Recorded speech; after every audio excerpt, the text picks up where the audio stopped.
अफवा पसरल्यानं नागपुरात हिंसेची घटना, हिंसाचार करणाऱ्यावर कारवाई होणार, हिंसाचारात झालेलं नुकसान आरोपींकडूनच वसूल करणार, अन्यथा त्यांची संपत्ती जप्त करणार, फडणवीसांचा इशारा.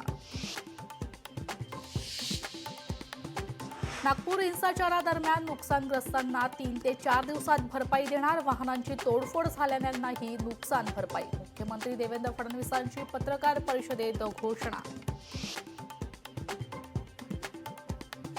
नागपूर हिंसाचाराचा पहिला बळी, जखमी इरफान अन्सारीचा उपचारादरम्यान मृत्यू.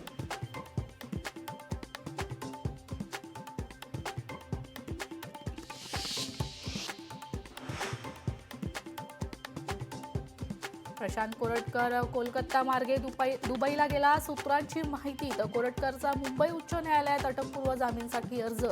तर कोरटकरबाबत लुक आउट सर्क्युलर जारी.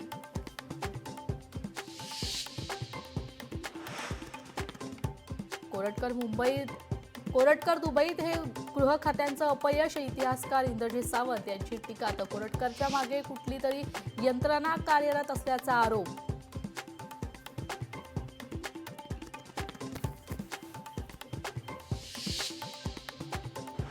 जयंत पाटलांसोबत शेतीमध्ये एआयच्या वापराबाबत चर्चा झाली. अजित पवारांचं बंद दाराआडच्या चर्चेबाबत स्पष्टीकरण.